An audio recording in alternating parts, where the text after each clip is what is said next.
Insya Allah. Februari nanti tanggal 24 semua ngumpul di Istiqlal. Beli tiket aja. Nggak usah pakai duit. Tiket ini punya siapa? Gitu bilang. Punya Allah kan? Sini. Nggak percaya. Nggak percaya. Tiket punya siapa? Tiket pesawat punya siapa?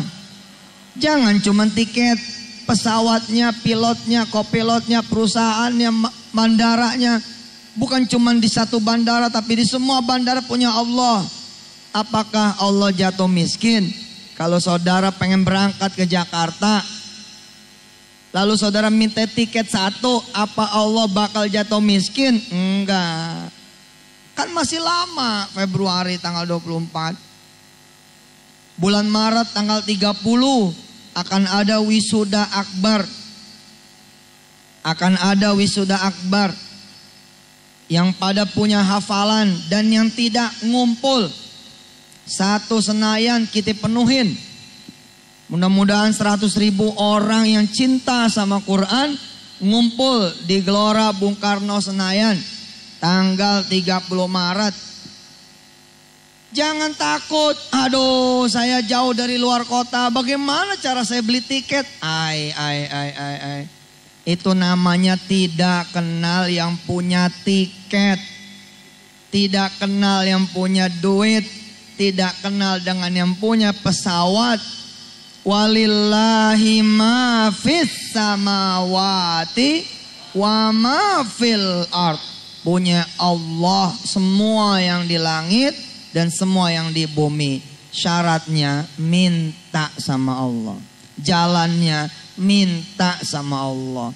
Caranya minta sama Allah. Allahumma inna tiketuka. Wa inna pesawatuka. Wa inna bandarauka. Apa? Wa inna keretauka. Wa inna kapaluka. Wa inna duituka. Kecil itu semua punya Allah. Dari sekarang pemirsa yang pada dari jauh luar Jakarta pengen ke Jakarta tanggal 30 Maret, jangan cuma ke Jakarta, Madinah sejengkal. Jangan cuma Jakarta, Makkah sejengkal. Sejengkal, enggak jauh. Buat yang percaya bahwa Allah yang punya Makkah dan Madinah. Anak lapor ke emaknya, "Ma, alhamdulillah saya sudah hafal Al-Baqarah." Subhanallah, anakku sudah hafal Al-Baqarah. Coba. Bismillahirrahmanirrahim. Alif lam mim. Sadaqallahul azim. Seperti itu pemirsa, dulu Wirda bercandain saya.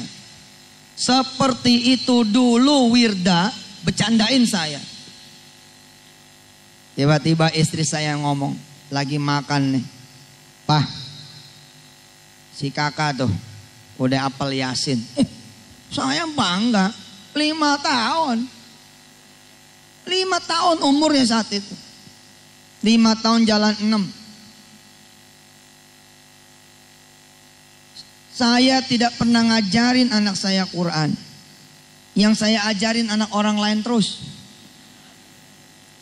Ya tapi begitulah kiai-kiai. Begitulah ustadz-ustadz. Begitulah ulama-ulama. Gak apa-apa. Biar Allah yang mengajar anak-anak kami. Kita sedekah waktu buat orang lain. Maka Allah yang membuat waktu itu buat anak kita. Insya Allah. Maka saya kaget. Wirda udah hafal Yasin. Saya tanya, bener Kak? Udah hafal Yasin? Dia nyengir. Udah Pak. Dari Yasin sampai innama amruhu. Wah hebat kali saya bilang. Coba. Papa pengen denger. Dia baca itu Quran. Surah Yasin. A'udzu billahi minasyaitonir rajim. Bismillahirrahmanirrahim. Yasin. Innama amruhu idza arada syai'a ayyaqula lahu kun fayakun. Fasubhanalladzi biyadihi malakutu kulli syai' wa ilaihi turja'un. Sadaqallahul azim. Saya tertawa, istri saya tertawa, Wirda apalagi dia ngakak terkekek-kekek. Dia sudah berhasil bercandain ayahnya. Tapi ada satu orang ternyata yang melihat. Ada satu orang ternyata yang diizinkan Allah mendengar. Man huwa? Muhammad sallallahu alaihi wasallam nabiyuna. Bingung kan? Ngelihat di mana? Emang ada Rasulullah di rumahnya Ustadz Yusuf Mansur? Itu mah pertanyaan seperti orang yang memang tidak pernah belajar tentang Rasulullah.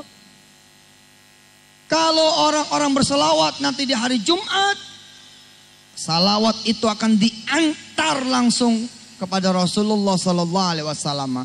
Lalu bertanyalah orang-orang, bagaimana ya Rasulullah, sedangkan engkau sudah ditelan bumi, hancur tulang belulangmu, tidak ada lagi dagingmu. Rasulullah bilang, Allah sudah mengharamkan jasadku bagi bumi. Nggak bakal bumi itu makan. Tuh. Jadi ketika kami bertiga itu tertawa, bukan tertawa bercanda apa ya, tertawa subhanallah, subhanallah. Walaupun Yasin, innama amruhu fasubhanalladzi hadi talata ayat. Ini 3 ayat, nggak bisa dianggap enteng juga. Nggak bisa dianggap enteng. Tapi rupanya ada satu manusia yang mulia yang diizinkan Allah melihat. Ada satu manusia yang diizinkan Allah mendengar. Man huwa? Siapa dia? Dialah Rasulullah sallallahu alaihi wasallam, Muhammad sallallahu alaihi.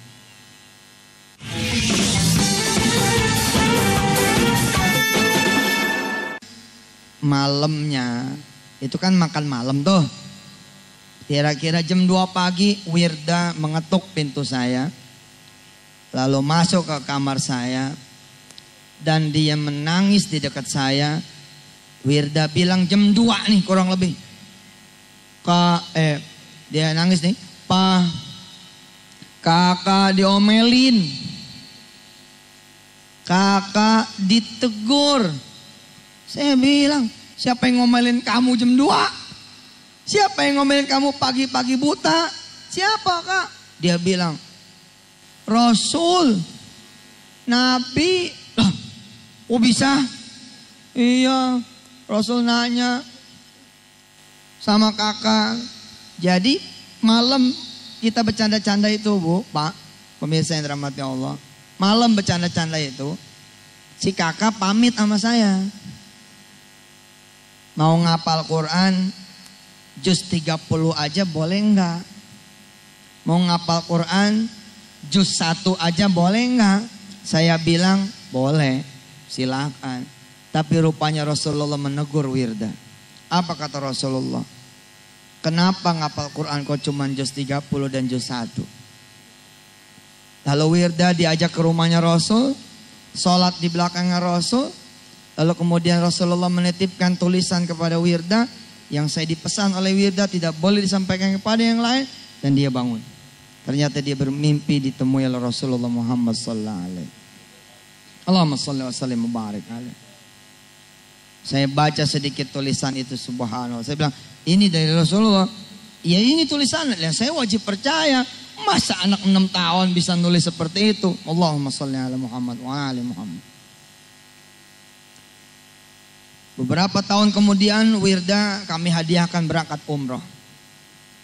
Diajak tur, diajak pelesir, diajak main ke tempat yang tidak lazim jemaah umroh pergi, yakni ke Museum Madinah. Biasanya kalau jemaah umroh nggak minta, nggak bakal ke sana.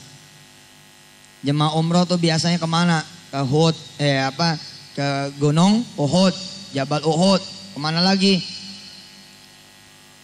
Pasar Korma, Jabal Rahmah, mana lagi? Apal banget, Kornis, mana? Kok itu juga jarang tuh. Ke Gunung Magnet kalau nggak minta juga jarang. Nah, saya bawa ke Museum Madinah. Begitu dia ngelihat replika, begitu Wirda kecil melihat replika rumah Rasulullah, dia teriak. Ini kakak sholat di sini nih. Subhanallah. Keluarlah kemudian nasihat dari beliau. Ini bukan fatwa. Jangan nyari hadisnya. Emang ada hadisnya. Fihil hadis, idza qara'na surat Muhammad, kemudian kita bakal ketemu Nabi Muhammad. Enggak ada hadisnya.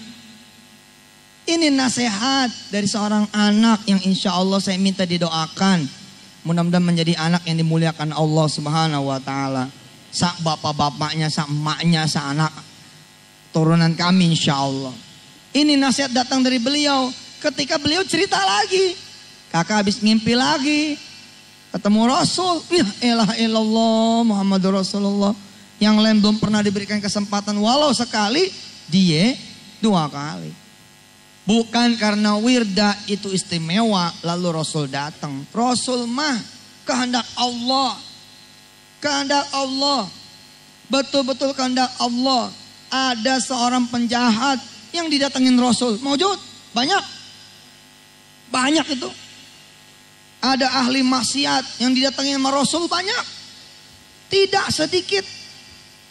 Ada orang biasa-biasa juga ada. Tapi ada juga yang memang mencari. Betul-betul minta ketemu sama Rasul. Alhamdulillah gak ketemu. Enggak ditemuin. Ayatnya ada tuh di dalam surah Muhammad. Allah pengen ngeliat siapa di antara kita yang bersungguh-sungguh. Insya Allah. Ada seorang sahabat saya, Kak Mal namanya. Pendongeng, Mil. Beliau pengen sekali menjadi seorang hafizul Quran. Pengen istrinya menjadi seorang hafizul Quran. Terus beliau mendawamkan sholawat setiap habis sholat. 40 kali setiap habis sholat dia baca. Allahumma salli ala sayyidina Muhammad wa ala ali sayyidina Muhammad. Allahumma salli ala sayyidina Muhammad wa ala ali sayyidina Muhammad. 40 kali. Ustaz Selamat. Kalau ada yang nanya hadisnya mana? Mafa'ala Rasulullah hadha. Rasulullah enggak menyuruh kita baca sholawat. Apalagi dihitung-hitung gitu 40 kali. Enggak bos, mikirnya jangan cetek begitu dong.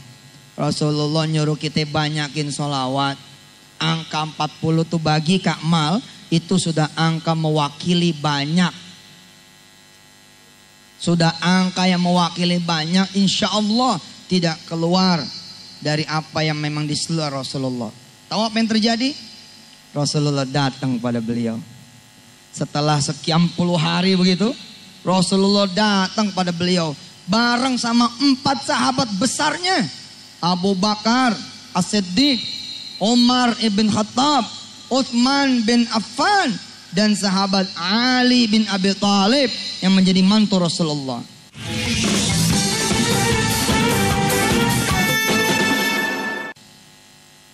Ana madinatul ilm wa aliyum babuha. Ana madinatul ilm. Saya ini kotanya ilmu. Wa aliyum babuha. Dan Ali adalah pintunya. Datang bareng sama 4 sahabat. Merinding beliau. Lalu apakah kalau saudara kemudian mengikuti Kak Mal, kemudian bisa ketemu Rasul? Siapa tahu. Mana ada yang paham. Jalan aja. Asal keyakinan saudara seperti dia. Siapa yang bilang nggak mungkin buat Allah? Mungkin saja. Innama amruhu idza arada syai'an ayyaqula lahu kun fayakun. Begitu pula ketika Wirda saya tanya. Wirda, kamu 2 kali ngimpi Rasul. Wih, subhanallah. Apa sih amalannya? Saya nanya nih seorang ayah. Nanya sama bapaknya. Oh berarti masih dengar. Alhamdulillah. Ada seorang bapak bertanya pada anaknya. Bukan lagu Bimbo nih. Kenapa? Gimana caranya? Lalu Wirda bilang, Pak, baca surah Muhammad. Surah ini dinamain dengan nama Nabi. Namanya tuh Pak.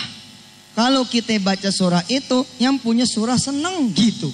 Nanti datang deh ke kita. Masya Allah, benar juga. Dan bukan 1-2 orang setelah saya sampaikan berhasil bermimpi ketemu Rasulullah SAW. Ada lagi orang yang ngedawamin surah Muhammad. Udah meleknya ketemu yang nagih utang. Tidur juga ketemu lagi yang nagih utang. Kalau lu datang di mimpi aja lu datang. Kenapa? Karena kita mikirin terus dia. Betul nggak? Kita mikirin utang terus. Akhirnya yang punya utang datang dalam mimpi kita. Mana? Bayar. Ampun. Orang ini tahu. Loh, saya sedang bermimpi. I'm in my dream. Saya lagi mimpi. Kok dia datang? Ya, karena Anda mikirin dia terus. Bagaimana kalau kita mikirin Rasulullah terus? Betul lah kata Wirda. Kalau mendawamkan surah Muhammad, insya Allah yang punya surah bakalan seneng. Kalau udah seneng bakalan datang. Insya Allah. Kita lihat sebagai penutup dari tausiah ini, kita tidak akan mengaji samudra surah Muhammad begitu luas dan lebar, nggak mungkin sanggup kita menyelesaikan seumur hidup kita. Tapi kita lihat beberapa petikannya. Buat pemirsa yang ingin melanjutkan pelajaran tentang surah Muhammad, nanti bisa klik di kuliah online di www.wisatahati.com. Insya Allah akan ada kuliah nggak bayar, free, gratis. Kemarin surah Al-Fat masih berlangsung sekarang. Yang sekarang surah Muhammad. Insya Allah kuliah online ini akan dibawakan oleh Ustadz Jamil. Udah disebut nih, dia mesti tanggung jawab. Ya, surah Muhammad ini nanti kuliah online-nya akan diasuh langsung oleh Ustadz Ahmad Jamil. Ini sudah saya sebut, berarti sudah jadi tugas. Koror tuh, wakama koror Rasulullah SAW ala Julaib, subhanallah. Tanggung jawab ente. Pemirsa yang pada pengen ngikutin terus, seperti apa sih surah Muhammad ini? Apa saja isinya? Ada Ustadz Jamil yang insya Allah akan dibantu dengan para ustadz-ustadz di Darul Quran. Dan para masyayikh yang ada di Darul Quran. Saat ini ada 8 masyayikh yang ada di Darul Quran yang dipimpin oleh Syekh Muhammad. Syekh Muhammad memimpin 7. Ya, sab'atu masyayikh amudiruhum Syekh Muhammad, subhanallah. Akan menjelaskan nanti satu demi satu, sedikit demi sedikit tentang surah Muhammad. Ajib, ini surah Masya Allah, saya seneng. Ibu bapak pernah dengar nggak ada kalimat begini judulnya? Fa'lam annahu la ilaha illallah. Pernah dengar begitu? Pernah dengar begitu? Tidak banyak mungkin yang tahu bahwa itu adalah ayat ke-19 surah Muhammad. Fa'lam annahu la ilaha illallah wastaghfir li dzambik walil mu'minina wal mu'minat wallahu ya'lamu mutaqallabakum wa mathwakum. Ayo tuh, sering dengar kan kalau lagi zikir-zikir, tahlil-tahlil. Ini loh, itu di surah Muhammad itu. Baru tahu kan? Coba yang baru tahu siapa? Ada yang gak ngacung, gue udah tahu. Kapan? Barusan. Udah kasih tahu sama Ustadz. Masya Allah, alhamdulillah. Ayo baca lagi. Fa'lam annahu la ilaha illallah. Subhanallah. Ibu tahu sekarang itu ada di surah Muhammad. Buat sebagian yang rajin ngaji, buat sebagian ustadz, buat sebagian kiai, ya maaf ya, ada ustadz kayak saya begini modelnya. Kalau nggak ngaji nggak tahu. Udah keduluan kesebut ustadz, udah keduluan kesebut ustadz, belum tentu tahu. Banyak yang saya tidak tahu. Nih, buat sebagian orang yang sudah sering ngaji, sering ngajar, ayat ini sangat dihafal. Ya ayyuhalladzina amanu in tansurullaha yansurkum wa yutsabbit aqdamakum. Ini Ini sebagian ustazah, sebagian ustaz, sebagian orang yang sering ngaji, sering belajar, sering ngajar, apal ayat ini. In tansurullaha yansurkum wa yutsabbit aqdamakum. Di mana ayatnya? Wallahu a'lam. Kok wallahu a'lam? Itu adanya di surah Muhammad. Ayat berapa Ustaz? Ayat ke-7.